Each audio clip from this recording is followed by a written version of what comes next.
Bom, ainda falando sobre a lista no Supremo, está conosco o deputado Onyx Lorenzoni, do DEM do Rio Grande do Sul. Ele é o relator das medidas contra a corrupção e aparece nessa lista que foi divulgada ontem. Deputado, bom dia, muito obrigado pela sua atenção. Não, primeiro eu que agradeço a oportunidade de poder prestar os esclarecimentos pela Jovem Pan. Ô deputado, o senhor já conversou muito com a gente na época das medidas contra a corrupção e a pergunta é inevitável. O senhor estando na lista, como se defender e como explicar para a opinião pública, ou tentar explicar para a opinião pública que não necessariamente quem está na lista tem a ver com a corrupção? Bom, primeiro, vamos lá, né? Tem casos e casos, né? Na lista existem os casos de corrupção ativa, corrupção passiva, lavagem de dinheiro, que não é o meu caso. O meu caso é o operador da Odebrecht no Rio Grande do Sul, com quem eu nunca mantive relação, disse que me procurou, me elogiou em 2006 e que queria me ter como parceiro, né, pela minha atuação parlamentar em Brasília, e que teria dado dinheiro de Caixa 2 para minha campanha, né? Bom, primeiro, eu nunca estive numa sede da Odebrecht, eu nunca pedi nada para a Odebrecht, aliás, nunca foi o meu feitio, e aí ele amarrou mal o cavalo dele, né? Porque desde 2006, 2008, 2010 e 2014 são as últimas 4 eleições que eu disputei. Nestas 4 eleições, voluntariamente, eu sempre abri o meu sigilo fiscal, bancário e telefônico para as autoridades, para o Ministério Público, estadual, federal, de 1º de janeiro a 31 de dezembro do ano da eleição, exatamente para me diferenciar, exatamente para ter uma posição que eu tenho hoje, de respeito das pessoas com a minha história e com o meu trabalho. Eu tenho a minha consciência, o meu coração em paz. Eu sei que eu não devo e eu não temo. E o que é mais importante, no ano passado, na última eleição, seguindo o meu exemplo de 13 eleições seguidas, a minha equipe todinha fez a mesma coisa. Então, eu tentei contato com a PGR e o Supremo Tribunal Federal, lamentavelmente, hoje estão de feriado, né? Feriado é Páscoa. Então, segunda-feira eu vou dar entrada, eu quero celeridade, quero acariação, eu quero enfrentar isso com a maior rapidez, porque eu tenho uma história política de 24 anos sem honra nenhuma, ela vai continuar. Deputado, bom dia. É a Vera, tudo bom? Oi, Vera. Deputado, o senhor disse não pedi e não estive em sede da Odebrecht. Eu queria saber, o senhor recebeu por Caixa 2, pedia uma coisa, recebeu outra, e se encontrou com este operador em outro lugar que não uma sede da Odebrecht? O senhor conhece a pessoa que está acusando o senhor? O Alexandrino, eu tive 1 ou 2 contatos na campanha da governadora Ieda, porque ele tinha relação com a ex-governadora Ieda Cruz. Mas bom dia, boa tarde, boa noite. E nunca mantive nenhuma relação que não fosse formal. Esse cidadão nunca me pediu nada, nunca me ofereceu nada, nunca me deu nada. E também nunca foi do meu feitio construir nenhum grau de relação. Para que o ouvinte de São Paulo tenha uma ideia, a minha conta bancária é só uma, desde o primeiro dia, em fevereiro de 1994, quando eu entrei na Assembleia Legislativa do Rio Grande do Sul. Tive 2 mandatos de deputado estadual, tenho 4 de deputado federal, e eu nunca mudei de agência e nem de número de conta. E só tenho essa conta durante os últimos 24 anos da minha vida.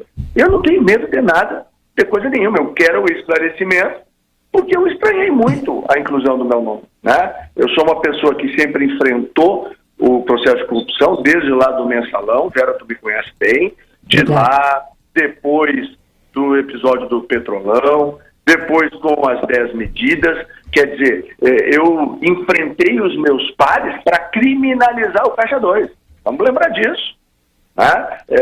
Tem o célebre discurso aquele que eu fui vaiado pelos meus pares, porque eu pedia responsabilidade, patriotismo, votar as 10 medidas, medidas duras de combate à corrupção, e fui vaiado por isso.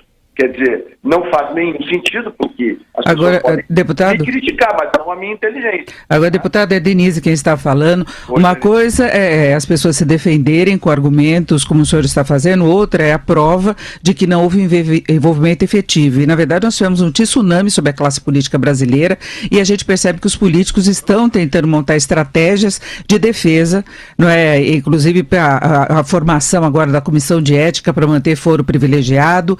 A gente tem medidas sendo votadas para dar proteção, inclusive para livrar as acusações de Caixa 2. Como é que fica a situação do Congresso hoje, tanto nessa situação de defesa, que passa uma ideia cada vez pior para a sociedade sobre o caráter dos políticos, ou pelo menos da maior parte dos políticos brasileiros, e a outra, a tramitação das matérias relevantes para a economia brasileira. Nós ainda estamos numa situação de crise.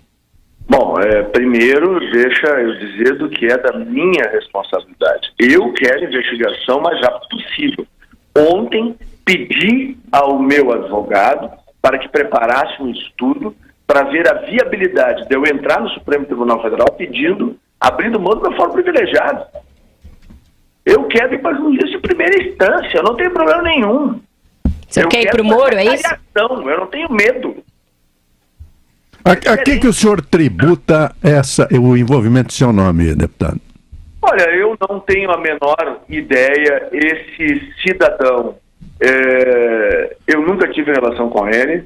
Esse cidadão esteve conversando comigo, conforme ele diz no depoimento, né, em 2006. Então, veja bem, fazem 11 anos, ele nunca mais falou comigo. Esse é o ponto. Ou seja, uma organização como a Odebrecht, que fez da corrupção e da propina a forma de captar negócios públicos, né, e obter obras, financiamentos e vantagens, pois muito bem, esse cidadão então falou comigo em 2005, nunca mais falou, é que houve uma crise muito grande na época entre o PFL e o PSDB do Rio Grande do Sul, entre o vice-governador e a governadora, e ele sempre teve uma vinculação muito forte, muito intensa com a ex-governadora. Não sei se aí tem desdobramentos políticos nessa colocação dele. O que é certo é que eu nunca tive nenhuma relação pessoal, de nenhuma ordem com ele. Eu quero a cariação, que eu vou ao Janô segunda-feira pedir o aceleramento da minha investigação. Eu tenho uma série de projetos que estão sendo construídos em relação ao ano que vem no meu estado, e eu quero, com a maior rapidez possível, e estou, inclusive, disposto a abrir mão de foro. Eu não tenho problema nenhum com isso. Eu não quero nenhum privilégio. Eu quero ser investigado, porque eu tenho a certeza que a verdade vai aparecer. Deputado Onyx Lorenzoni. Tranquilo. Pois não, deputado, olha, muito obrigado pela sua atenção, gentileza com os ouvintes aqui da Jovem Pan. Bom trabalho. Primeiro, é minha obrigação. Quem agradece sou eu, porque vocês me dão a oportunidade de poder falar com os amigos e as amigas de todo o Brasil e poder dar esses esclarecimentos. Quem não deve, amigos, não teme, e esse é o meu caso. Deputado Onyx Lorenzoni, do DEM do Rio Grande do Sul, e só lembrando o seguinte, a Jovem Pan já divulgou no ar a lista completa, nome por nome e o possível crime cometido, e se você quiser outros detalhes, a lista também está no nosso site jp.com.br. Eu só não concordo com fazem 11 anos. Deve fazer em pessoal, 11 anos é um complemento circunstancial de tempo, como o verbo haver também, há 11 anos, não é verdade? Não. É verdade. Só sobre a entrevista do deputado, ele realmente foi um dos subrelatores do Mensalão, ganhou notoriedade naquela época, agora foi relator das 10 medidas, é um deputado que sempre realmente se pautou por esse combate à corrupção, foi integrante do Conselho de Ética na época do Mensalão. Mas o DEM, seu partido, sai bastante chamuscado dessa lista. O presidente do DEM, senador José Agripino, é citado, seu filho, Felipe Maia, vários outros deputados e senadores do partido também aparecem ali.